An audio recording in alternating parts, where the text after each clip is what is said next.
ശേഷം കേൾക്കുന്ന എല്ലാ പ്രിയപ്പെട്ടവർക്കും നിസ്തുല്യനായ യേശു ക്രിസ്തുവിന്റെ വന്ദിനാമത്തിൽ സ്നേഹ വന്ദനങ്ങളെയും അറിയിക്കുന്നു. ഒരു വചനം വായിക്കുന്നു. യോഹന്നാൻ സുവിശേഷം 12:24. ജോൺ 12:24. ആമേൻ ആമേൻ, ഞാൻ നിങ്ങളോട് പറയുന്നു, കോതമ്പ് മണി നിലത്ത് വീണ് ചാകുന്നില്ല എങ്കിൽ അത് തനിയെ ഇരിക്കും, ചത്തു എങ്കിലും വളരെ വിളവുണ്ടാകും. തൻ്റെ ജീവനെ സ്നേഹിക്കുന്നവൻ അതിനെ കളയും. ഇഹലോകത്തിൽ തൻ്റെ ജീവനെ പഹിക്കുന്നവൻ അതിനെ നിത്യജീവനായി സൂക്ഷിക്കും. ക്രിസ്തീയ ജീവിതത്തിൽ കർത്താവിൻ്റെ വേലയ്ക്ക് വേണ്ടി സമർപ്പിക്കപ്പെട്ട നമ്മൾ ഓരോരുത്തരും ഇതേപോലെ തന്നെ കോതമ്പ് മണി നിലത്ത് വീഴണം, അത് ചാകണം. ചത്ത് കഴിഞ്ഞാൽ മാത്രമേ അതിൽ നിന്നും വേറെ ഒരു മുള പൊട്ടി വന്നും ആയിരക്കണക്കിന് മണികൾ അതിൽ നിന്നും ഉൽപ്പാദിതമായി തീരുകയുള്ളൂ. വെറുതെ ഇരുന്ന് കഴിഞ്ഞാൽ ഇത് മണ്ണിൽ വീഴാത്തിടത്തോളം കാലം, ചാകാത്തിടത്തോളം കാലം അത് ഒരു പാത്രത്തിൽ വെച്ചിരുന്നാലും, അത് പത്തായത്തിൽ വെച്ചിരുന്നാലും, അത് ചാക്കിനകത്ത് കെട്ടി വെച്ചിരുന്നാലും ആയുഷ്കാലം മുഴുവനും അത് അവിടെ ഇരുന്ന് നശിച്ചു പോകുന്നതല്ലാതെ അതിൽ നിന്നും യാതൊരു ഫലങ്ങളും ലഭിക്കുവാൻ സാധ്യതയില്ല. ഈ വചനം വളരെ പ്രസക്തമാണ്.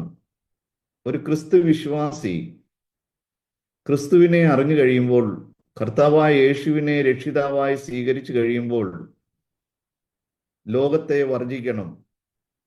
ജഡമോഹങ്ങളെയും കൺമോഹങ്ങളെയും ജീവനത്തിന്റെ പ്രതാപങ്ങളെയും സകലത്തെയും നാം വർജിക്കണം. ഇതൊരു വർജനമാണ്, ഇതൊരു ത്യാഗമാണ്, ഇതൊരു സമർപ്പണമാണ്.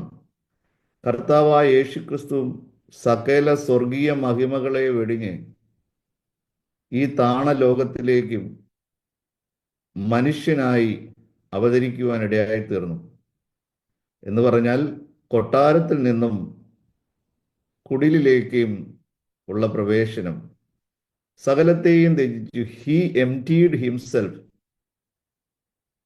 സകല മഹിമകളെയും ത്യജിച്ചും ഭൂമിയിൽ ഒരു മനുഷ്യനും ജനിക്കുവാൻ സാധ്യതയില്ലാത്ത താണവരിൽ ഏറ്റവും താണവനായി, ഈ ഭൂമിയിലെ ഏറ്റവും ചെറിയ ഒരു ഭിക്ഷക്കാരൻ, ഒരു സാധുവായ ദരിദ്രൻ, ജുഗി ജോബടിയിൽ താമസിക്കുന്ന ഒരു വ്യക്തി, അവിടെ ഒരു ജനനം നടന്നാലും അതിൻ്റെ ഒരു തയ്യാറെടുപ്പുകളുണ്ട്.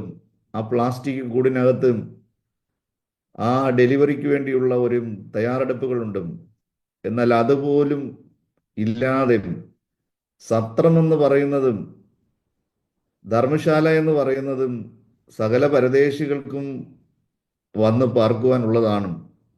പൂർണ്ണ ഗർഭിണിയായി ഒരു ചുവട് പോലും മുന്നോട്ട് നടക്കുവാൻ കഴിയാതെ ബർത്ത് പെയിൻ സ്റ്റാർട്ടായ തൻ്റെ ഭാര്യയെയും താങ്ങിക്കൊണ്ടും വേച്ച് ആ സത്രത്തിൽ ചെന്നിട്ടും ആരും അവരോട് കരുണ കാണിച്ചില്ല. അവിടെ ഇടം ഒരുക്കാമായിരുന്നു. ആരെങ്കിലും ഒന്നും സുമനസ്സുകൾ ഉണ്ടായിരുന്നുവെങ്കിൽ, അല്പമെങ്കിലും ഹൃദയമുള്ളവർ, മനസാക്ഷിയുള്ളവർ ഉണ്ടായിരുന്നുവെങ്കിൽ ഈ ഒരവസ്ഥയിൽ അവരെ ആ പാതിരാത്രിയിൽ ആ കൊടും തണുപ്പിലെ ഇറക്കി ഇടുമായിരുന്നില്ല. എങ്കിലും ദൈവത്തിൻ്റെ വചനം നിറവേറേണ്ടതിന് അവൻ ദാസരൂപമെടുത്തും ഏറ്റവും താഴ്ന്നവനായി ഏതോ വഴിയരികിൽ യേശു ക്രിസ്തു പിറക്കുവാൻ ഇടയായി തീർന്നു. കാലിത്തൊഴുത്തിൽ പിറന്നവനെ, കരുണ നിറഞ്ഞവനെ എന്നുള്ള പാട്ടുകളൊക്കെ നമ്മൾ ക്രിസ്മസിനെ സന്തോഷിക്കാറുണ്ട്. എന്നാൽ കാലിത്തൊഴുത്തിലല്ല യേശു പിറന്നതും. യേശു പിറന്ന സ്ഥലം എവിടെയും രേഖപ്പെടുത്തിയിട്ടില്ല. ശീലകൾ ചുറ്റി വഴിയമ്പലത്തിൽ അവർക്ക് ഇടം കിട്ടിയില്ല. അപ്പോഴാണ് എത്രത്തോളം ഈ കുഞ്ഞിനെ ഈ പെരുവഴിയിൽ ഈ കൊടും തണുപ്പിലും ഇങ്ങനെ വെച്ചുകൊണ്ടിരിക്കും. അപ്പോഴാണ് ഒരു ഗോശാല കാണുന്നതും കാലിത്തൊഴുത്ത് കാണുന്നതും ഒരല്പം തണുപ്പിൽ നിന്ന് രക്ഷപ്പെടുവാൻ ആ കാലിത്തൊഴുത്തിൽ ഈ ശിശുവിനെ കൊണ്ടുപോയി കിടത്തിയതും. എന്ന് പറഞ്ഞു കഴിഞ്ഞാൽ ഏറ്റവും താണവനായി, ഏറ്റവും ദരിദ്രന്മാരിൽ ദരിദ്രനായി നമ്മുടെ കർത്താവായ യേശു ക്രിസ്തു മനുഷ്യനായി ഈ ഭൂമിയിൽ വേഷത്തിൽ മനുഷ്യനായി വിളങ്ങി തന്നെത്താൻ താഴ്ത്തി ക്രൂശിലെ മരണത്തോളം അനുസരണമുള്ളവനായി തീർന്നു. കോതമ്പ് മണി നിലത്ത് വീണ് ചാകണം. ഒരുവൻ ക്രിസ്തുവിലായാൽ അവൻ പുതിയ സൃഷ്ടിയായി. പഴയത് സകലതും കഴിഞ്ഞു പോയിരിക്കുന്നു. പഴയ മനുഷ്യൻ മരിക്കണം, പുതിയൊരു മനുഷ്യൻ ജനിക്കണം. പഴയ മനുഷ്യൻ ലോകത്തിന് മരിക്കണം, ജഡത്തിന് മരിക്കണം, ക്രിസ്തുവിൽ ജനിക്കണം. ഒരുവൻ ക്രിസ്തുവിലായി കഴിയുമ്പോൾ അവൻ ലോകത്തെയും പാപത്തെയും ജഡത്തെയും ജയിച്ചവനായി മാറണം എന്നും ദൈവം ആഗ്രഹിക്കുന്നു. പൂർണ്ണമായും നമ്മൾ സ്വയത്തിൽ മരിക്കണം. ക്രിസ്തുവിനായി മാത്രം അർപ്പിക്കപ്പെട്ടവരായി മാറണം.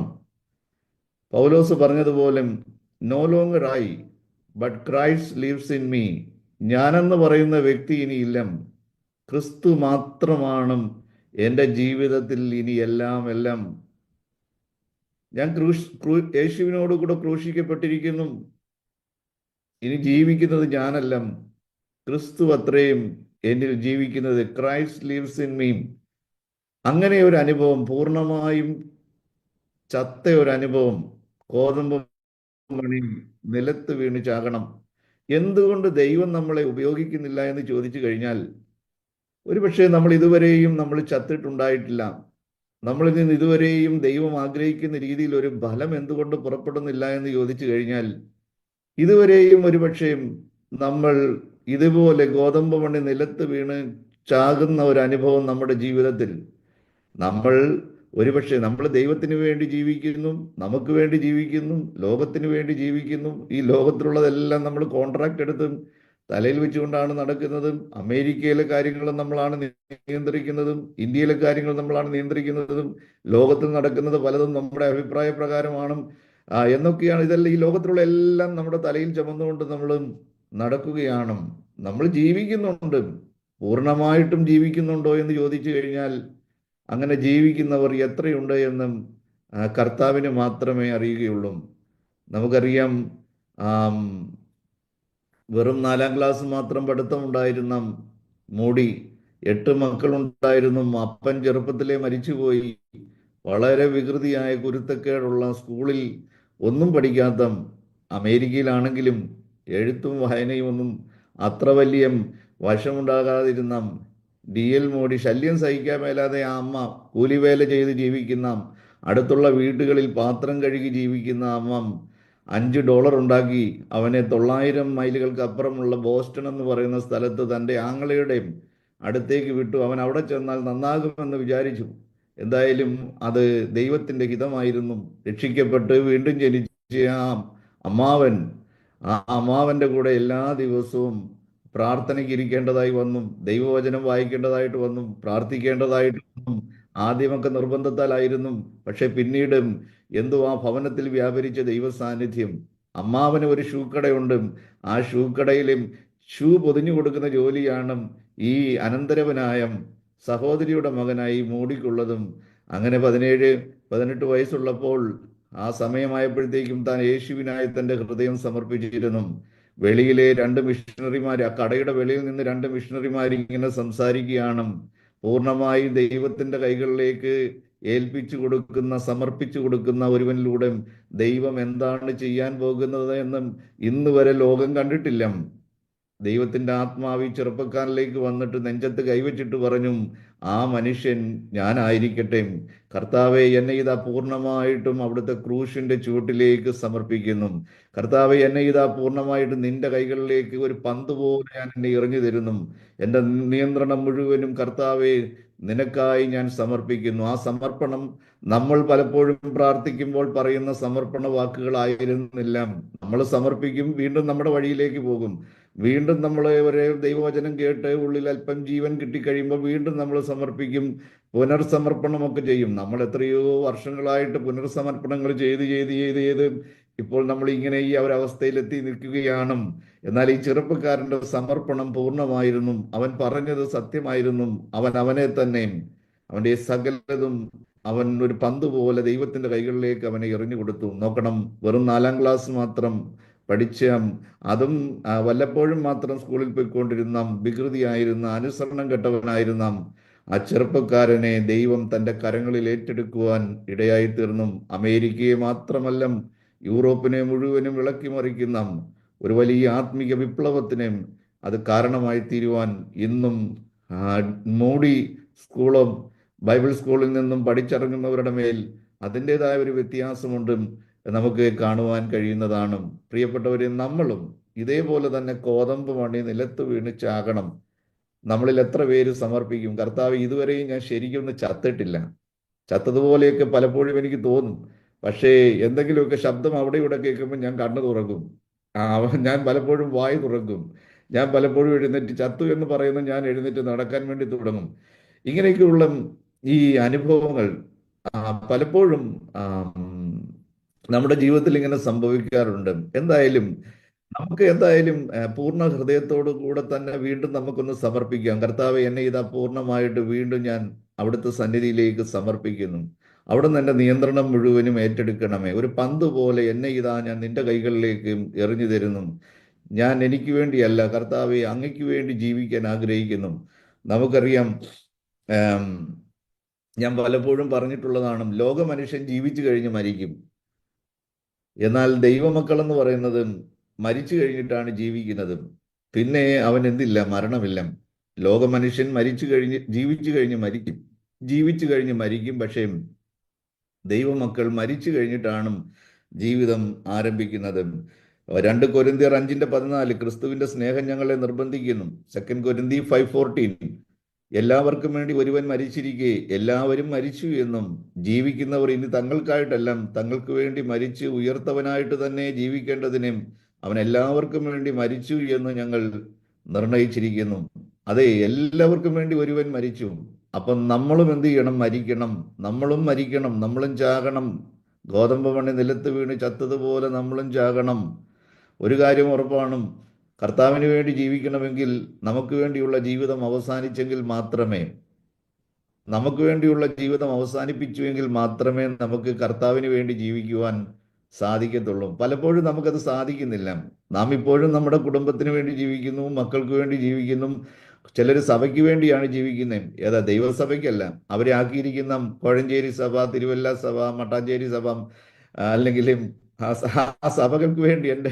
ആ സഭകൾക്ക് വേണ്ടി ജീവിക്കുന്നു, ലോകത്തിന് വേണ്ടി ജീവിക്കുന്നു, ഇതിൻ്റെ ഇടയ്ക്കും ദൈവത്തിന് വേണ്ടി ജീവിക്കുന്നു. പക്ഷെ ഇതുകൊണ്ട് എന്ത് സംഭവിക്കുന്നു? ഞെരുങ്ങിപ്പോവുകയാണ്. മുള്ളിനിടയിൽ വീണ വിത്ത് പോലെ ശരിക്ക് വളർന്ന് മുകളിലോട്ട് വരുവാൻ കഴിയാത്തത് കൊണ്ട് പലവിധമായ ചിന്തകൾ, ലോകത്തിന്റെ ചിന്ത, ജഡത്തിന്റെ ചിന്ത, വഞ്ചനം, ഇതൊക്കെ കൂടെ എങ്ങനെ സഭയിലെ പ്രശ്നങ്ങൾ, അവിടുത്തെ പ്രശ്നങ്ങൾ, ഇവിടുത്തെ കേന്ദ്രത്തിലെ പ്രശ്നം, സെൻട്രലിലെ പ്രശ്നം, സഭയിലെ പ്രശ്നങ്ങൾ, വീട്ടിലെ പ്രശ്നങ്ങളും മക്കളുടെ പ്രശ്നങ്ങളും എന്ന് വേണ്ട ഇതെല്ലാം കൂടെ നമ്മൾ എന്ത് ചെയ്യുകയാണ്? ഞെരുക്കിക്കളയുകയാണ്. എന്നാൽ പൂർണ്ണമായിട്ടും നമ്മൾ കർത്താവിന് വേണ്ടി മാത്രം ജീവിക്കുവാൻ വേണ്ടി നമ്മളെ ഏൽപ്പിച്ചു കൊടുക്കുകയാണെങ്കിൽ നിശ്ചയമായും ദൈവത്തിന് നമ്മളെ ഉപയോഗിക്കുവാൻ കഴിയും. സമയം കഴിഞ്ഞിട്ടില്ല. 40-ാമത്തെ വയസ്സിലാണ് മോശെ രംഗപ്രവേശം ചെയ്യുന്നത്. നല്ല ആരോഗ്യ ദൃഢഗാത്രനായി, നല്ല അതിസുന്ദരനായി, ദിവ്യസുന്ദരനായി, ആര് കണ്ടാലും ഒന്ന് നോക്കും. മിസ്രൈമിലെ മുഴുവൻ ജ്ഞാനവും അഭ്യസിച്ചു. അവൻ ജ്ഞാനത്തിൽ അഗ്രഗണ്യനായിരുന്നു. വചനം വായിക്കുന്ന അവൻ വിക്കനായിരുന്നില്ല, അവൻ വാക്കിലും പ്രവൃത്തിയിലും സമർത്ഥനായിരുന്നു എന്നാണ് സ്തേഫാനോസ് അപ്പോസ്തല പ്രവൃത്തി 7-ാം അധ്യായത്തിൽ ഒരു ദീർഘമായ പ്രസംഗം നടത്തുമ്പോൾ വെളിപ്പാടിൽ ദിവ്യജ്ഞാനത്തിലെ സ്തേഫാനോസ് വിളിച്ചു പറയുന്നു, അവൻ വാക്കിലും പ്രവൃത്തിയിലും അഗ്രഗണ്യനായിരുന്നു, ശക്തനായിരുന്നു.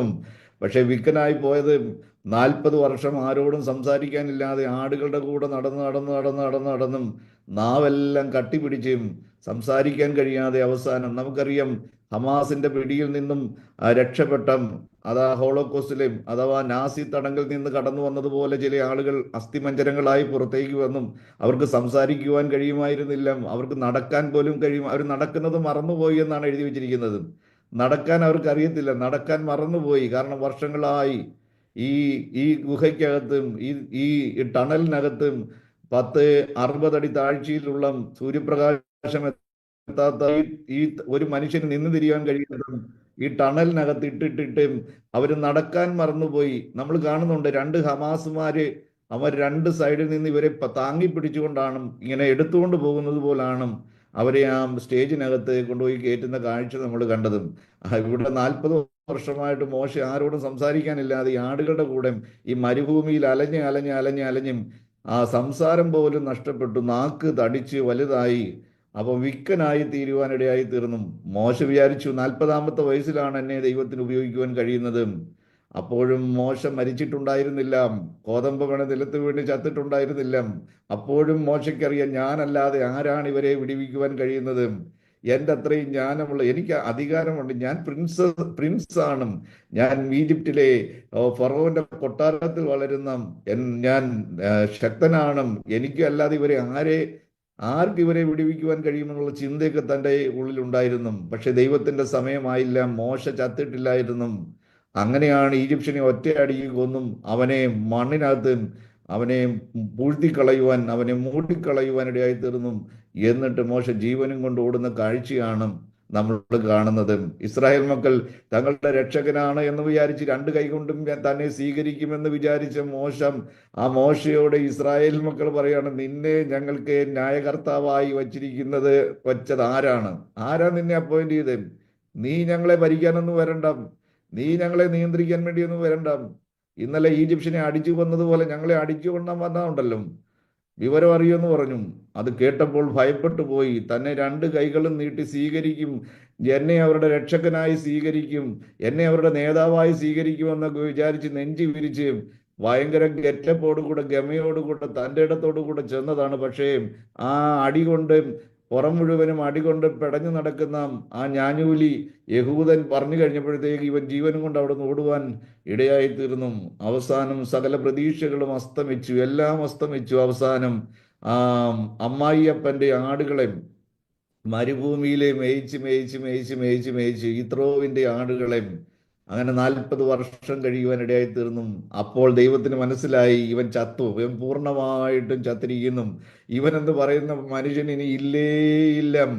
ഇവനിനി എത്രയൊക്കെ വിചാരിച്ചെന്ന് പറഞ്ഞാലും ഇവൻ പഴയ ഒരു സ്വഭാവവും ഇനി ഇവനിൽ കാണുകയില്ല എന്ന് ദൈവത്തിന് മനസ്സിലായി. അങ്ങനെ 40 വർഷം കഴിഞ്ഞ് 80-ാമത്തെ വയസ്സിലും ദൈവം മുൾപ്പടർപ്പിൽ പ്രത്യക്ഷപ്പെടുകയാണ്. ദൈവം എല്ലാ തെളിവുകളും കാണിച്ചു കൊടുത്തു. ഞാൻ സൈന്യങ്ങളുടെ ദൈവമായ യഹോവയാണ്, ഞാൻ അബ്രഹാമിന്റെ ദൈവമാണ്, ഞാൻ ഇസഹാക്കിന്റെ ദൈവമാണ്, ഞാൻ യാക്കോബിന്റെ ദൈവമാണ്, ഞാൻ ഇസ്രായേൽ മക്കളുടെ ദൈവമാണ്, ഞാൻ നിന്റെ കൂടെയുണ്ട്, ഞാൻ നിന്നെ സഹായിക്കും, ഞാൻ നിന്നെ ശക്തീകരിക്കും, ഞാൻ നിന്റെ കൂടെയുണ്ട്, ഞാൻ നിന്റെ നാവായിരിക്കും. ദൈവം അങ്ങോട്ട് എൻകറേജ് ചെയ്യാൻ വേണ്ടി അങ്ങോട്ട് തുടങ്ങി. പക്ഷെ എത്ര എൻകറേജ് ചെയ്തിട്ട് ഇയാൾ എൻകറേജ് ആകുന്നില്ല. അവസാനം ഇതെല്ലാം കേട്ട് കഴിഞ്ഞിട്ട് പറയുകയാണ്, who am I to stand before Pharaoh? ഫാറോയുടെ മുമ്പിൽ നിൽക്കുവാൻ ഞാൻ ആരുണ്ട്? ഞാൻ ഒന്നുമില്ല, ഞാൻ ഏതുമില്ല, അതിനുള്ള കഴിവ് എനിക്കില്ല. നേരത്തെ അങ്ങനെ ആയിരുന്നില്ല. 40 വർഷം മുമ്പ് ഫാറോയുടെ മുമ്പിൽ നിൽക്കാൻ ഞാനല്ലാതെ വേറെ ആരുണ്ട്? ഞാനല്ലാതെ നിങ്ങളെ രക്ഷിക്കാൻ വേറെ ആരുണ്ട്? ഞാനല്ലാതെ 4 ഇംഗ്ലീഷ് പറയുവാൻ, 4 വാക്ക് സംസാരിക്കുവാൻ, 4 അറബിക്ക് സംസാരിക്കുവാൻ, 4 ഈജിപ്ഷ്യൻ പറവ ഭാഷ സംസാരിക്കുവാൻ നിങ്ങളിൽ ആരുണ്ട്? ഞാനല്ലാതെ ആരുണ്ട്? ദൈവത്തിന് കഴിവുള്ളവരെയല്ല ആവശ്യം. ഇന്ന് പലപ്പോഴും നമ്മുടെ കുഴപ്പം, സംസാരിക്കാൻ കഴിവുള്ളവരെ തേടി നമ്മൾ നടക്കുകയാണ്. അതെ, ഭരണകൂടങ്ങളോട് സംസാരിക്കുവാൻ, അതെ രാജാക്കന്മാരോട് സംസാരിക്കുവാൻ, മന്ത്രിയോട് സംസാരിക്കുവാൻ, രാജ്യങ്ങളോട് സംസാരിക്കുവാൻ, കോടതിയിൽ സംസാരിക്കുവാൻ, 4 വാക്ക് സംസാരിക്കാൻ കഴിവുള്ളവരെ തേടിയാണ് ഇന്ന് നമ്മൾ നടക്കുന്നത്. ദൈവത്തിന് അങ്ങനെ കഴിവുള്ളവരെ വേണ്ട. അങ്ങനെ കഴിവുള്ളവനെ കൊണ്ട് നമ്മൾ പോയി കഴിഞ്ഞാൽ ഒരിക്കലും ദൈവത്തിന്റെ നാമം മഹത്വപ്പെടുകയില്ല. സംസാരിക്കാൻ കഴിവുള്ളവൻ അവസാനം പറയും, ഇത് എൻ്റെ കഴിവ് കൊണ്ടാണ്, നിങ്ങൾ ഇന്ന് ജയിലിൽ നിന്ന് പുറത്തു വന്നത്, നിങ്ങൾ പ്രശ്നത്തിൽ നിന്നും രക്ഷിക്കപ്പെട്ടതും എൻ്റെ കഴിവ് കൊണ്ടാണ് എന്നവൻ പറയുവാനിടയായിത്തീരും. കർത്താവ് പറയുകയാണ്, ഞാൻ എൻ്റെ മഹത്വം ഒരിക്കലും മനുഷ്യന് വിട്ടുകൊടുക്കുകയില്ല. എൻ്റെ മഹത്വം ഒരിക്കലും മനുഷ്യന് കൊടുക്കത്തില്ല. എൻ്റെ സ്തുതി ഞാൻ ഒരിക്കലും വിഗ്രഹങ്ങൾക്ക് വിട്ടുകൊടുക്കുകയില്ല. എവിടെ ദൈവത്തിന്റെ നാമം മഹത്വപ്പെടുന്നില്ല എന്ന് ദൈവം കാണുന്നതോ അവിടെ പ്രവർത്തിക്കുന്നത് ഒരിക്കലും ദൈവമായിരിക്കില്ല എന്നുള്ള കാര്യം കൂടെ നമ്മൾ മനസ്സിലാക്കണം. ഇപ്പോൾ മോശ പറയുകയാണ്, who am I stand before ഫാറും. എനിക്ക് ഒരിക്കലും പറ്റത്തില്ല, ഞാൻ കഴിവില്ലാത്തവനാണ്, എനിക്ക് അതിന് ഒരിക്കലും സാധിക്കത്തില്ല, വേറെ ആരെങ്കിലും തിരഞ്ഞെടുത്തും. ദൈവം എത്ര പരിശ്രമിച്ചിട്ടും നടക്കുന്നില്ല. അവസാനം ദൈവത്തിന് തന്നെ അങ്ങ് ദേഷ്യം വന്നു. നോക്കണം പ്രിയപ്പെട്ടവരെ, കോതമ്പ് മണി നിലത്ത് വീണും ചത്തും. ഇപ്പോൾ മോശ പൂർണ്ണമായും ചത്തിരിക്കുകയാണ്. ഈ ചത്തവനിലൂടെയും ദൈവത്തിന് ഒത്തിരി ഒത്തിരി കാര്യങ്ങൾ ചെയ്യുവാൻ കഴിയും. പിന്നീട് നമ്മൾ കാണുന്നത് വ്യത്യസ്തനായ ഒരു മനുഷ്യനെയാണ്. ഹല്ലേലൂയ.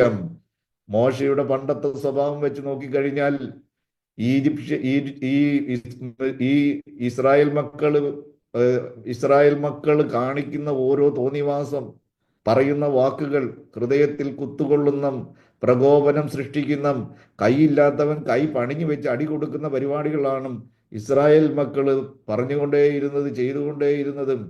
എന്നിട്ടും മോശയുടെ ഒരു പഴയ സ്വഭാവവും പുറത്തു വരുവാനിടയായി തീർന്നില്ല. ഈജിപ്ഷ്യൻ എന്നൊക്കെ എന്ന് പറഞ്ഞു കഴിഞ്ഞാൽ ഒരു 4-5 ബിരിയാണിയൊക്കെ കുഴിമന്തിയൊക്കെ ഒറ്റയടിക്കിരുന്ന് കഴിക്കും. അത്രയ്ക്ക് ആരോഗ്യമുള്ളവരാണ് ഈജിപ്ഷ്യന്മാരും. അങ്ങനെയുള്ളവർ ഈജിപ്ഷ്യനാണ് ഒറ്റ അടിക്ക് കൊന്നിട്ട് പിന്നെ അവനെ കുഴിച്ചിടുക എന്നുള്ളത് ചെറിയ കാര്യമൊന്നുമല്ല, മണ്ണിനടിയിലാക്കുക എന്നുള്ളത്. ചിലപ്പം മർമ്മത്തിന് വല്ല ഒരു അടി കിട്ടിക്കഴിഞ്ഞാൽ ചത്തന്നിരിക്കും. പക്ഷേ ഒറ്റയ്ക്ക് ഒരുത്തിനെ കുഴിച്ചിടുക എന്ന് പറഞ്ഞു കഴിഞ്ഞാൽ അത് അസാധാരണമായ പരിപാടിയാണ്. അവനെ ഒറ്റയ്ക്ക് മണ്ണിനടിയിൽ പൂഴ്ത്തിയതും. എന്തായാലും ഇത്രയ്ക്ക് ശക്തനായ മോശം അവസാനം നോക്കണം, ഒരു ഇസ്രായേലിനെ പോലും അടിച്ചതായിട്ട് നമ്മൾ കാണുന്നില്ല. അവരെ അവിടെ വഴക്കിന് പോയതായിട്ട് നമ്മൾ കാണുന്നില്ല. അലർച്ച ഉണ്ടാക്കി സംസാരിച്ചതായിട്ടൊന്നും നമ്മൾ കാണുന്നില്ല. തന്റെ നേരെ കല്ല് എറിയുവാൻ വേണ്ടി കല്ലെടുക്കുമ്പോൾ തന്റെ നേരെ നേതാക്കന്മാരെ കൂട്ടി യൂണിയനായിട്ട് തന്റെ നേരെ വഴക്കിന് വരുമ്പോൾ താൻ കവിണ്ണു വീണ് ദൈവസന്നിധിയിൽ കരയുന്ന ഒരു മോശയാണ് നമ്മൾ കാണുന്നത്. വചനം പറയുന്നു, മോശെ സകല മനുഷ്യരിലും വെച്ച് അതിസൗമ്യനായിരുന്നു. പ്രിയപ്പെട്ടവരെയും, ഒരുവൻ ക്രിസ്തുവിലായാൽ അവൻ പുതിയ സൃഷ്ടിയാണ്. പണ്ടത്തതൊന്നും ദൈവം നോക്കുന്നില്ല. പണ്ടെത്ര ചട്ടമ്പി ആയിരുന്നെന്നും, പണ്ടെത്ര കൊമ്പം മീശക്കാരനായിരുന്നെന്നും, പണ്ട് കോപം കണ്ണിന്റെ പുരികത്തായിരുന്നെന്നും, അല്ലെ മീശയുടെ കൊമ്പത്തായിരുന്നെന്നും പലരും, ഇന്നത്തെ വിശ്വാസികളും ഇന്നത്തെ പാസ്റ്റർമാരും പലപ്പോഴും പറയാറുണ്ട്. എൻ്റെ പഴയ സ്വഭാവം എടുപ്പിക്കരുത് കേട്ടോ, എൻ്റെ പഴയ സ്വഭാവം എടുപ്പിക്കരുതും. അങ്ങനെയൊക്കെ പലരും വിശ്വാസികളും പാസ്റ്റർമാരൊക്കെ പറയുന്നത് കേട്ടിട്ടുണ്ട്. പ്രിയപ്പെട്ടവരെ, ഇപ്പോഴും നമ്മൾ ചത്തിട്ടില്ല. ഞാൻ ആരാണെന്ന് എനിക്കറിയാം. മുണ്ടക്കയത്തി എന്ന് ചോദിച്ചാൽ അറിയാം അച്ഛൻ കുഞ്ഞാരാണെന്ന്. നീ ഒന്ന് ചെന്ന് നോക്ക് എന്നൊക്കെ പറയുന്ന പാസ്റ്റർമാരും ഈ പറയുന്ന വിശ്വാസികളൊക്കെ ഇപ്പോഴും ഉണ്ടെന്നുള്ള കാര്യം നമ്മൾ മറന്നു പോകരുത്. എന്ന് പറഞ്ഞു കഴിഞ്ഞാൽ ഇപ്പോഴും നമ്മൾ എന്ത് ചെയ്തിട്ടില്ല, ചത്തിട്ടില്ല. ചാകാതെ ഇങ്ങനെ ചത്തു എന്ന് പറഞ്ഞും ഇടയ്ക്കിടയ്ക്ക് ചാകും, ഇടയ്ക്കിടയ്ക്ക് സാഹചര്യം വരുമ്പം പലരും പറഞ്ഞു കേട്ടിട്ടുണ്ട്, നോക്കിയപ്പം ചേര പോലെ കിടക്കുന്നത്. അപ്പം ചേരയാണോ പാമ്പാണോ എന്നറിയാൻ എന്തോ ചെയ്യും. ഒന്നേ ഉള്ളൂ, ഒരു ശകലം മണ്ണ് വാരി അങ്ങോട്ടൊന്ന് ഇട്ട് കൊടുത്താൽ മതി, അതിൻ്റെ ദേഹത്തോട്ടൊന്ന് ഇട്ടാൽ മതി, അപ്പോഴറിയാം ഇത് ചേരയാണോ പാമ്പാണോ എന്നും. ചേരയാണെങ്കിൽ ജീവനും കൊണ്ട് എന്ത് ചെയ്യും, അത് ഓടിയങ്ങ് പോകും. പക്ഷെ പാമ്പാണെങ്കിൽ അവൻ പെട്ടെന്ന് അവൻ പത്തി വിടർത്തും, അല്ലെങ്കിൽ അവൻ തല ഉയർത്തും.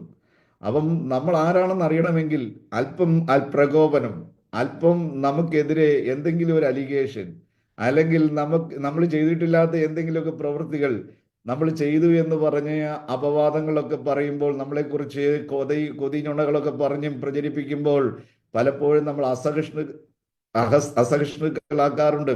എന്നാൽ ഒരുവൻ ക്രിസ്തുവിലായി കഴിഞ്ഞാൽ അവൻ ഇതൊന്നിനും അവൻ പ്രതികരിക്കാൻ, കാരണം ചത്തു കിടക്കുന്ന ഒരു ഡെഡ് ബോഡി, അതിനെ തുപ്പിയാൽ അവൻ പ്രതികരിക്കുമോ? ചീത്ത വിളിച്ചാൽ പ്രതികരിക്കുമോ? ചീത്ത വിളിച്ചാൽ എഴുന്നേറ്റ് 2 ചീത്ത വിളിച്ചിട്ട് വീണ്ടും കണ്ണടച്ച് കിടക്കുമോ? ഇല്ല. ചത്ത് കിടക്കുന്നവനെയും എന്തൊക്കെ അവന്റെ തുണി ഒഴിഞ്ഞെന്ന് പറഞ്ഞാലും അവന് പ്രശ്നമില്ല, അവന്റെ കരണത്തടിച്ചെന്ന് പറഞ്ഞാലും പ്രശ്നമില്ല, തുപ്പിയെന്ന് പറഞ്ഞാലും പ്രശ്നമില്ല, നിലത്ത് കിടത്തിയെന്ന് പറഞ്ഞാലും പ്രശ്നമില്ല. കാരണം ചത്തുപോയി. ചത്തവന് പിന്നെ പ്രതികരിക്കുവാൻ കഴിയത്തില്ല. പിന്നെ പ്രതികരിക്കുന്നത് മുഴുവൻ ക്രിസ്തുവാണ്, ദൈവമാണ്, ഞാനല്ല, ക്രിസ്തു അത്രേ. പ്രിയപ്പെട്ടവരെ, നമ്മുടെ ജീവിതത്തിൽ ക്രിസ്തു വെളിപ്പെടണം. ക്രിസ്തു വെളിപ്പെടണം. നമ്മൾ മാഞ്ഞു പോകണം, നമ്മൾ മറഞ്ഞു പോകണം, നമ്മൾ മരിച്ചു പോകണം. ക്രിസ്തു നമ്മളിൽ വെളിപ്പെടുവാൻ ഇടയായി തീരണം. മത്തായി സുവിശേഷം 16:25, ആരെങ്കിലും തൻ്റെ ജീവനെ രക്ഷിപ്പാൻ ഇച്ഛിച്ചാൽ അതിനെ കളയും. എൻ്റെ നിമിത്തം ആരെങ്കിലും തൻ്റെ ജീവനെ കളഞ്ഞാൽ അതിനെ കണ്ടെത്തും. നോക്കണം, നമ്മളെ കർത്താവ് വിളിച്ചിരിക്കുന്ന ഒരു പ്രത്യേക കോൺട്രാക്റ്റോട് കൂടിയാണ്. നിങ്ങൾ ഇനി നിങ്ങൾക്ക് വേണ്ടി ജീവിക്കാൻ പാടില്ല. ഞാൻ നിങ്ങൾക്ക് വേണ്ടി മരിച്ചു. നിങ്ങളിൽ വസിക്കുന്ന ജീവൻ എൻ്റെ ജീവനാണ്. ഇനി നിങ്ങൾ എന്ത് ചെയ്യണം? എനിക്ക് വേണ്ടി മാത്രം ജീവിക്കണം. പിന്നെ നിങ്ങൾക്ക് വേണ്ടി ജീവിക്കുവാൻ നിങ്ങൾ പോകരുത്. നിങ്ങൾ നിങ്ങളുടെ ജീവനെ രക്ഷിക്കാൻ വേണ്ടി നിങ്ങൾ പോകരുത്. സൈന്യത്തിൽ ചേർന്ന് കഴിഞ്ഞാൽ, ക്രിസ്തുവിന്റെ സൈന്യത്തിൽ ചേർന്ന് കഴിഞ്ഞാൽ, ഏത് നിമിഷവും വെടിയുണ്ട നിങ്ങളുടെ നെഞ്ചത്തേക്ക് പാഞ്ഞു വരാം. നിങ്ങൾ രണാങ്കണത്തിലാണ്, നിങ്ങൾ അങ്കത്തട്ടിലാണ് നിൽക്കുന്നതും, നിങ്ങൾ യുദ്ധത്തിന്റെയും മൈതാനത്തിലാണ് നാം നിൽക്കുന്നതും, നാം പോരാട്ട ഭൂമിയിലാണ് നിൽക്കുന്നതും. ഈ പോരാട്ട ഭൂമിയിലും ചിലപ്പം ജീവനോടെ തിരിച്ചു വന്നിരിക്കും, ചിലപ്പോൾ ആ പോക്കിലും ചിലപ്പോൾ മരിച്ചു വീഴുന്നിരിക്കും. ഒരു യോദ്ധാവിനെ സംബന്ധിച്ച് തിരിച്ചു വരുമെന്നൊന്നും ഒരു ഗ്യാരണ്ടി ഇല്ല. തിരിച്ചു വന്നാൽ വന്നു. ദൈവത്തിന് സ്തോത്രം.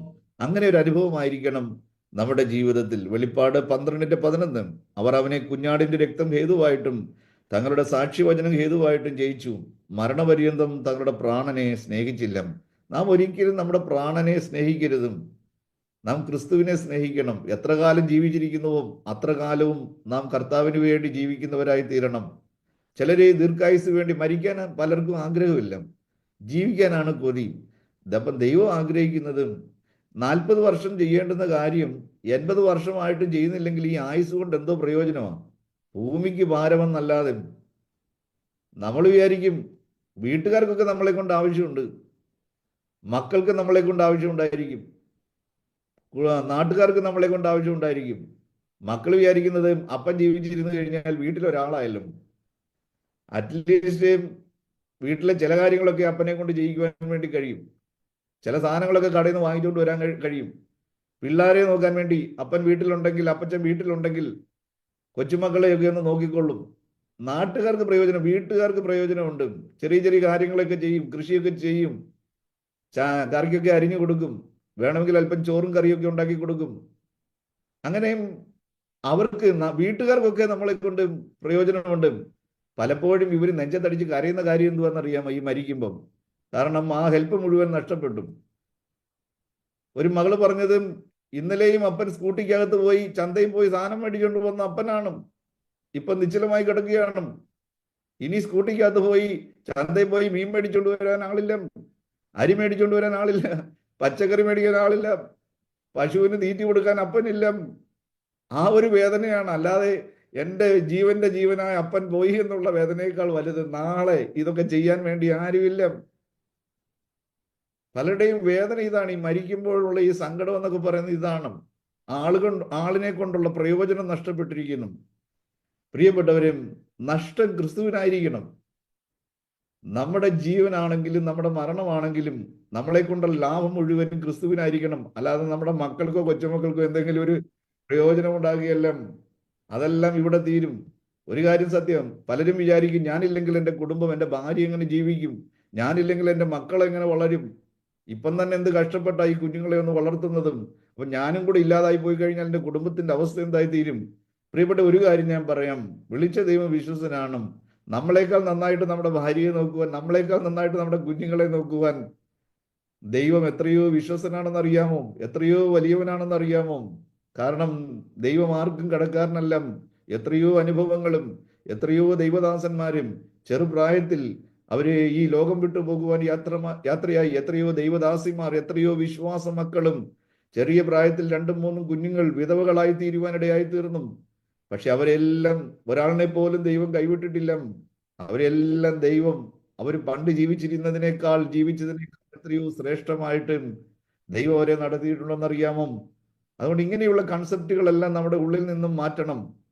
അത് നമ്മളുടെ ജീവിതം കൊണ്ട് കർത്താവിന്റെ നാമം മഹത്വപ്പെടണം. കർത്താവിന് വേണ്ടി നമ്മുടെ ജീവിതത്തിന്റെ 100% പ്രയോജനവും നമ്മൾ ജീവിക്കുന്നത് കൊണ്ടുള്ള മുഴുവൻ ബെനിഫിറ്റുകളും ആർക്ക് കിട്ടണം? ദൈവരാജ്യത്തിന് കിട്ടണം, ദൈവത്തിന് കിട്ടണം, കർത്താവിന് കിട്ടണം. കാരണം കർത്താവ് അത്രയ്ക്ക് വലിയ വില കൊടുത്താണ് നമ്മൾ എന്ത് ചെയ്തിരിക്കുന്നതും, വിലയ്ക്ക് വാങ്ങിയിരിക്കുന്നതും.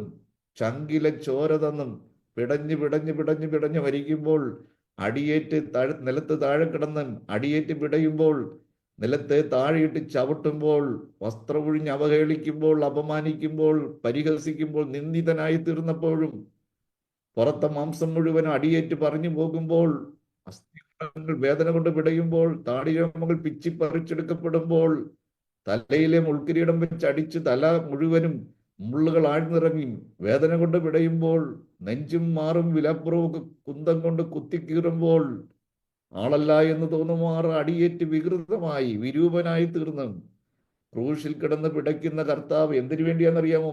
ഇത്ര വലിയ ത്യാഗം എന്നെയും നിങ്ങളെയും വീണ്ടെടുക്കുവാൻ വേണ്ടി വലിയ വില കൊടുത്താണ്. ചെറിയ വിലയൊന്നുമല്ല. He paid a big price.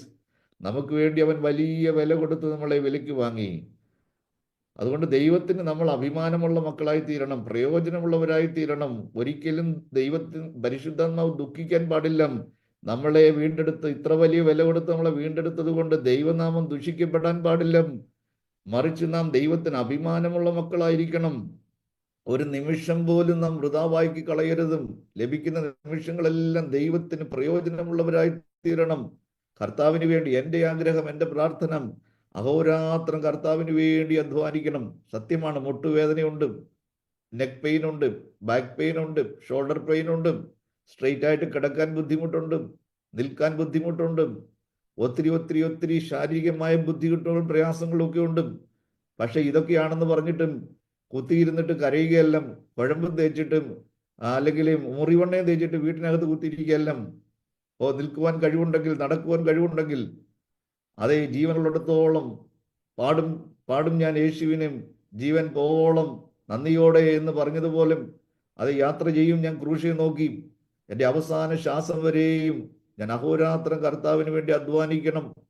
ഇന്ന് വരെ നോക്കണം, ഒരു അവസാനം ഗംഭീരമായിരിക്കണം. അതെ, തുടക്കത്തെക്കാളും ഇപ്പോൾ നമ്മുടെ അവസ്ഥകളെക്കാളും നമ്മുടെ ഒടുക്കം വളരെ ഗംഭീരമായിരിക്കണം. ഉജ്ജ്വലമായ ഒരു ഒടുക്കം, അതിമനോഹരമായ ഒരു അന്ത്യം, ക്രിസ്തുവിൽ ഒരു മരണം, ജയാളിയായിട്ടൊരു മരണം, ധീരതയോടെയുള്ള ഒരു മരണം. മരണം കൊണ്ട് ദൈവത്തിന്റെ നാമം മഹത്വപ്പെടണം. നമ്മൾ മരണത്തെക്കുറിച്ച് സ്വപ്നം കാണണം. മരണത്തെക്കുറിച്ച് നാം അഭിമാനിക്കണം. അതെ, ശൗലിനെ പോലെ എൻ്റെ ജീവിതം ഒടുക്കത്തില്ല. കുമനിയോസിനെ പോലെ, അലക്സാണ്ടറിനെ പോലെ എൻ്റെ ജീവിതം അവസാനിക്കത്തില്ല. അതെ,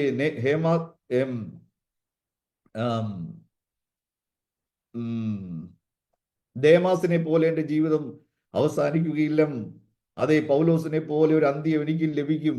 സ്വപ്നം കാണണം, മോഹിക്കണം, ആഗ്രഹിക്കണം. നമ്മളൊരു ഹിസ്റ്ററി മേക്കറായി മാറണം. അതേ, ചരിത്രം നമ്മളെ ഓർക്കണം, തലമുറകൾ നമ്മളെ ഓർക്കണം, നമ്മുടെ കുഞ്ഞുങ്ങൾ നമ്മളെ ഓർക്കണം, നമ്മുടെ സഭക്കാര് നമ്മൾ ശുശ്രൂഷിക്കുന്ന സഭയിലുള്ളവർ നമ്മളെ ഓർക്കണം. ചരിത്രത്തിന്റെ ഏടുകളിൽ നമ്മുടെ പ്രവൃത്തികൾ ഉണ്ടായിരിക്കണം. അല്ലാതെ ജീവിച്ചു തിന്നു ഒരു സഭയുടെ പാസ്റ്ററായി 2-3 വർഷം അവിടെ ഇരുന്നും അവിടെ നിന്ന് പോയി ഇങ്ങനെ ജീവിച്ച് ഒരു പ്രയോജനമില്ലാതെ നമ്മൾ പോകുന്നത് കൊണ്ട് ദൈവത്തിന് വലിയ കാര്യമൊന്നുമില്ല. ചരിത്രത്തിന്റെ ഏടുകളിൽ നമ്മളും ഹിസ്റ്ററി മേക്കറായി തീരുവാൻ ദൈവം നമ്മെ സഹായിക്കുമാറാകട്ടെ. 1 കൊരിന്ത്യർ നമുക്കറിയാം, നമ്മൾ ഓരോ ദിവസവും എന്ത് ചെയ്യണം? മനസ്സ് പുതുക്കി. റോമർ 12:2 ഈ ലോകത്തിന് അനുരൂപമാകാതെ നന്മയും പ്രസാദവും പൂർണ്ണതയുമുള്ള ദൈവഹിതം ഇന്നതെന്ന് തിരിച്ചറിയേണ്ടതിനും മനസ്സ് പുതുക്കി രൂപാന്തരപ്പെടുവീൻ. മനസ്സ് പുതുക്കി രൂപാന്തരപ്പെടുവീൻ. ഇതൊരു ഡെയിലി പ്രോസസ്സിംഗ് ആണ്. നമ്മളും 40 വർഷങ്ങൾക്ക് മുമ്പ് കർത്താവിന് വേണ്ടി സമർപ്പിച്ചു. ഞാൻ കർത്താവിന് സമർപ്പിതനാണ് എന്ന് പറഞ്ഞ് ജീവിക്കുകയല്ല, മറിച്ച് ഓരോ ദിവസവും നമ്മുടെ സമർപ്പണം എന്ത് ചെയ്യണം? പുതുക്കണം. ഞാൻ കർത്താവിന് വേണ്ടി സമർപ്പിച്ചതാണ്, ഇനി എന്തോ സമർപ്പിക്കാനാണ് എന്ന് വിചാരിച്ചിരിക്കുകയല്ല. ഓരോ ദിവസവും നമ്മൾ പ്രാർത്ഥനയിൽ, കർത്താവെ എന്നെ വീണ്ടും ഇതാ സമർപ്പിക്കുന്നു, വീണ്ടും ഇതാ അവിടുത്തെ കരങ്ങളിലേക്ക്, ബലമുള്ള കൈകളിലേക്ക് എന്നെ ഇതാ എറിഞ്ഞു തരുന്നു. കർത്താവ് ഏത് രീതിയിലാണ് അങ്ങനെ ഉപയോഗിക്കുവാൻ വേണ്ടി ആഗ്രഹിക്കുന്നത്? കർത്താവ് ഇത്രയും പ്രായമായി, ഇത്രയും എൻ്റെ പ്രായം, എൻ്റെ ആയുസ് ഇത്രയും കഴിഞ്ഞിരിക്കുന്നു, ഇനി എൻ്റെ ആയുസ് എത്രയാണെന്ന് എനിക്കറിയത്തില്ല. കർത്താവിനെ ഉപയോഗിക്കാതെ ഇരിക്കരുതേ, എന്നെ ഉപയോഗിക്കണമേ, എന്നെ അങ്ങയുടെ നാമമഹത്വത്തിനായി ഉപയോഗിക്കണമേ, അനേകായിരങ്ങളുടെ വിടുതനായി എന്നെ ഉപയോഗിക്കണമേ. ദൈവ പ്രവൃത്തിക്കായി എന്നെ ഉപയോഗിക്കണമേ. പരിശുദ്ധാത്മാവിന്റെ പ്രവൃത്തി കേന്ദ്രമാക്കി എന്നെ മാറ്റണമേ. പരിശുദ്ധാത്മാവെ എന്നെ കരങ്ങളിലെടുക്കണമേ. വിടുതലിന്റെ ശുശ്രൂഷകൾ എന്നിലൂടെ ചെയ്യണമേ. അപ്പോസ്തലന്മാരുടെ കൈകളാൽ അനേകം അത്ഭുതങ്ങളും അടയാളങ്ങളും നടന്നതുപോലെ പല സ്ഥലങ്ങളിൽ നിന്നുള്ള രോഗികളെ അവിടെ കൊണ്ടുവന്ന് അവരെല്ലാവരും സൗഖ്യമായി. അസാധാരണമായ ദൈവപ്രവൃത്തിക്കായി കർത്താവെ എന്നെ ഉപയോഗിക്കണം. നമ്മുടെ പ്രാർത്ഥനയുടെ ശൈലി മാറ്റണം. നമ്മുടെ ഈ ഈ ജൽപ്പനം ചെയ്യുന്ന പ്രാർത്ഥന, ഈ ജൽപ്പന പ്രാർത്ഥനകളെല്ലാം മാറ്റണം. ആത്മാവിൽ പ്രാർത്ഥിക്കണം, ആത്മാവിൽ വെളിപ്പാടുകളിൽ പ്രാർത്ഥിക്കണം, വചനം വച്ച് വചനം പറഞ്ഞങ്ങോട്ട് പ്രാർത്ഥിക്കണം. കർത്താവെ, എന്നെ ഉപയോഗിക്കാതെ ഇരിക്കരുതും, അസാധാരണമായ പ്രവൃത്തിക്കായി എന്നെ ഉപയോഗിക്കണം. എൻ്റെ സഭയിൽ കർത്താവെ, എൻ്റെ സഭയുടെ ചത്ത അവസ്ഥകളെ മാറ്റണമേ നാഥം. ജഡീകന്മാരും സഭയ്ക്കകത്ത് ജഡീകന്മാരുണ്ട് കർത്താവെ, അവരെല്ലാം ആത്മികരാക്കി മാറ്റണമേ. അശുദ്ധിയുള്ളവരുണ്ട്, പാപത്തിൽ ജീവിക്കുന്നവരുണ്ട് കർത്താവെ, അവരെല്ലാം വിശുദ്ധരാക്കി മാറ്റണമേ. കർത്താവെ, നിന്റെ സാന്നിധ്യം മതി. ദൈവത്തിന്റെ സാന്നിധ്യം ഇറങ്ങിക്കഴിഞ്ഞാൽ വലിയ നിലവിളി ഉയരും, വലിയ പാപബോധമുണ്ടായി. എത്ര കൊമ്പനായി, അരിക്കൊമ്പനേക്കാളും വലിയ കൊമ്പനായ അച്ചായനാണെങ്കിലും നിലത്ത് മുട്ടുകുത്തി, ഒരിക്കലും മുട്ടുകുത്തി പ്രാർത്ഥിച്ചിട്ടില്ലാത്ത അച്ചായനാണെങ്കിലും നിലത്ത് മുട്ടുകുത്തും. ദൈവ സാന്നിധ്യം ഇറങ്ങിക്കഴിഞ്ഞാൽ നമ്മുടെ സഭകളിൽ ദൈവ സാന്നിധ്യം ഒന്ന് ഇറങ്ങാൻ വേണ്ടി ഒന്ന് പ്രാർത്ഥിച്ചു. സ്തോത്രം. നമ്മുടെ സഭയ്ക്കകത്ത് വിടുതൽ ആരംഭിച്ചു കഴിഞ്ഞാൽ അത് മറ്റുള്ളവർ കേൾക്കുവാൻ, പിന്നീട് നമ്മുടെ സഭയിലേക്ക് വരുന്നവരെല്ലാവരും വിടുവിക്കപ്പെടുവാൻ, വാസ്തവമായും നിങ്ങളുടെ ഇടയിൽ ദൈവമുണ്ട് എന്ന് പറഞ്ഞും കവിണ്ണു വീണ് രക്ഷിക്കപ്പെടുവാൻ, ദൈവദാസന്മാർക്ക് ഹൃദയ രഹസ്യങ്ങളെ പരിശുദ്ധാത്മാവ് വെളിപ്പെടുത്തുവാൻ, അഗോചരങ്ങളായ കാര്യങ്ങളെ ഗ്രഹിപ്പിക്കുവാൻ, മറഞ്ഞിരിക്കുന്ന മർമ്മങ്ങളെ വെളിപ്പെടുത്തുവാൻ, വെളിപ്പാടുകളും ദർശനങ്ങളും പ്രാപിക്കുവാൻ, പ്രവചനാത്മാവിൽ ദൈവദാസന്മാർ നിറയപ്പെടും. വിശ്വസിച്ച് ദൈവത്തിന് എന്നെ ഉപയോഗിക്കുവാൻ വേണ്ടി കഴിയും. നമ്മുടെ ആയുസ് ഇങ്ങനെ തീരരുതും. നമ്മളിൽ ക്രിസ്തു വെളിപ്പെടണം. നമ്മുടെ ഐഡന്റിറ്റി മാറിയിട്ട് ക്രിസ്തുവിന്റെ ഐഡന്റിറ്റി നമ്മളിൽ വരുവാനിടയായി തീരണം. 1 കൊരിന്ത്യർ 15:31. സഹോദരന്മാരെ, നമ്മുടെ കർത്താവായ യേശു ക്രിസ്തുവിങ്കൽ എനിക്ക് നിങ്ങളിലുള്ള പ്രശംസയാണ്. ഞാൻ ദിവസേന മരിക്കുന്നു. ദിവസേന മരിക്കണം. ദിവസേന, ഇത് ഡെയിലി പ്രോസസ്സിംഗ് ആണ്. ഓരോ ദിവസവും മനസ്സ് പുതുക്കണം. അപ്പം ഞാൻ വിചാരിക്കുകയാണ്, ഞാൻ കുളിച്ചു, നല്ല ഞാൻ സോപ്പിട്ട് ഏറ്റവും ഫേമസ് ആയിട്ടുള്ള കമ്പനിയുടെ കോസ്റ്റ്ലി സോപ്പിട്ട് ഞാൻ കുളിച്ചു. എന്നിട്ട് ഞാൻ ഏറ്റവും പുതിയ വീട്ടിനകത്ത്, എയർ കണ്ടീഷൻ റൂമിനകത്ത്, വായു ആ വെളിയിൽ നിന്ന് ഒരു പൊടിപടലങ്ങളും കയറാത്ത വീടിനകത്ത് ഇരിക്കുകയാണ് എന്ന് പറഞ്ഞു കഴിഞ്ഞാൽ നമ്മുടെ ശരീരത്തെ വെളിയിൽ നിന്ന് അഴുക്ക് വരുവാനായിട്ട് യാതൊരു സാധ്യതകളും ഇല്ല. പക്ഷേ ഒരു ദിവസം കുളിച്ചില്ല, 2 ദിവസം കുളിച്ചില്ല, 3 ദിവസം കുളിച്ചില്ല, എന്തായിരിക്കും അവസ്ഥ? നമ്മുടെ ശരീരം നാറാൻ വേണ്ടി തുടങ്ങും, നാറ്റം പിടിക്കാൻ വേണ്ടി തുടങ്ങും. വെളിയിലെങ്ങും പോയിട്ടൊന്നുമില്ല. നമ്മുടെ ശരീരത്തിനകത്ത് തന്നെ അഴുക്ക് ഇങ്ങനെ ക്രിയേറ്റ് ചെയ്യും. എല്ലാ ദിവസവും നാം കുളിക്കണം. കുളിക്കുന്നത് അനിവാര്യമായ ഒരു കാര്യമാണ്.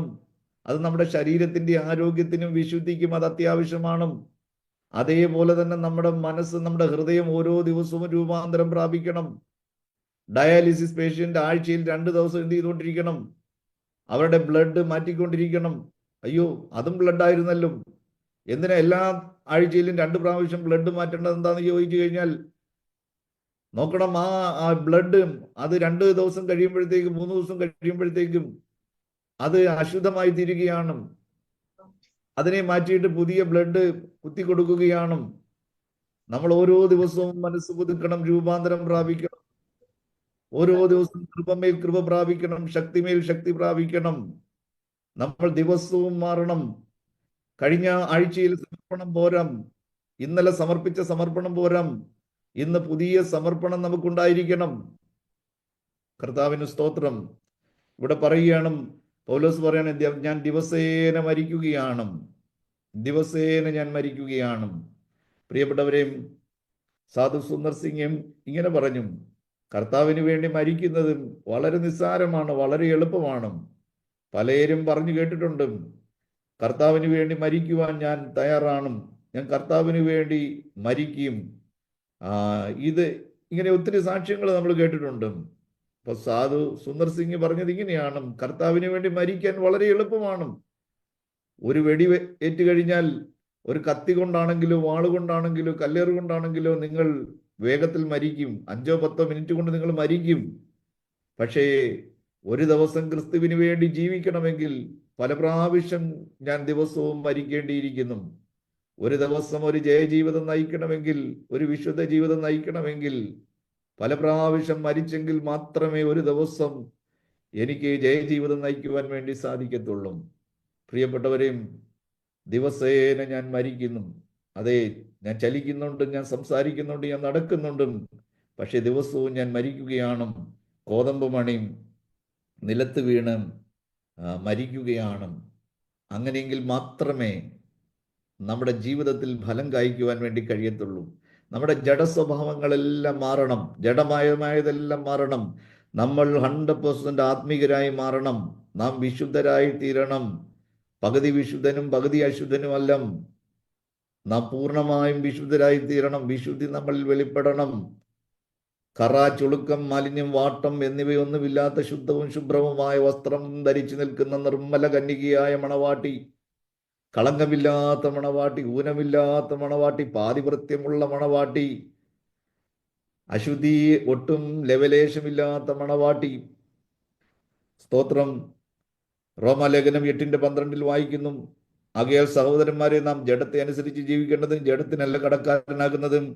നിങ്ങൾ ജഡത്തെ അനുസരിച്ച് ജീവിക്കുന്നുവെങ്കിൽ മരിക്കും നിശ്ചയം. ആത്മാവിനാൽ ശരീരത്തിന്റെ പ്രവൃത്തികളെ മരിപ്പിക്കുന്നുവെങ്കിലും നിങ്ങൾ ജീവിക്കും. അത് ആത്മാവിനാൽ ജഡത്തിന്റെ സകല പ്രവൃത്തികളെയും മരിപ്പിക്കുവാൻ. ജഡസ്വഭാവം പൂർണ്ണമായിട്ടും നമ്മുടെ ജീവിതത്തിൽ നിന്ന് മാറി, സകല കന്മഷവും മാറി, ശുദ്ധവും ശുഭ്രവുമായ വസ്ത്രം ധരിച്ചു നിൽക്കുന്ന നിർമ്മല കന്യകയായി തീരുവാൻ പൗലോസ് ഭയപ്പെടുകയാണ്. ക്രിസ്തു എന്ന ഏകപുരുഷന് ഞാൻ നിങ്ങളെ നിർമ്മല കന്യകയായി വിവാഹം നിശ്ചയം ചെയ്തിരിക്കുകയാണ്. നിങ്ങൾ തെറ്റിപ്പോകാൻ സാധ്യതയുണ്ട്. നിങ്ങൾ വഷളായി പോകുമോ എന്ന് ഞാൻ ഭയപ്പെടുന്നു. അതേ, ക്രിസ്തുവിന്റെ ഭക്തിയിൽ നമ്മളെല്ലാവരുമായി തീരുവാൻ കർത്താവ് നമ്മളെ സഹായിക്കുമാറാകട്ടെ. കോതമ്പ് മണി നിലത്ത് വീണ് ചാകുന്നില്ല എങ്കിൽ അത് തനിയെ ഇരിക്കും, അങ്ങനെ തന്നെ ഇരിക്കും. ചാകുന്നു എങ്കിലും അതിൽ നിന്നും വലിയ ഫലം ഉളവാകുവാൻ ഇടയായിത്തീരും. നമുക്ക് നമ്മളെ തന്നെ വീണ്ടും സമർപ്പിക്കാം. കർത്താവ് നമ്മളോട് കരുണ തോന്നുമാറാകട്ടെ. നമ്മളിൽ നിന്നും നമ്മളും പൂർണ്ണമായി മരിക്കുവാൻ, ചാകുവാൻ, നമ്മളിൽ നിന്ന് ഒരു പുതിയ ഒരു ഒരു മുള പൊട്ടിപ്പുറപ്പെടുവാൻ, അതിൽ നിന്നും ആയിരക്കണക്കിന് മണികൾ ഉണ്ടാകുവാൻ, നാം ഫലമുള്ളവരായി തീരുവാൻ സർവശക്തനായ ദൈവം നമ്മളെ സഹായിക്കട്ടെ എന്ന പ്രാർത്ഥനയോടെ ഇന്നത്തെ ഈ സന്ദേശം ഇവിടെ നിർത്തുന്നു. ദൈവം നമ്മെ അനുഗ്രഹിക്കുമാറാകട്ടെ. ആമേൻ.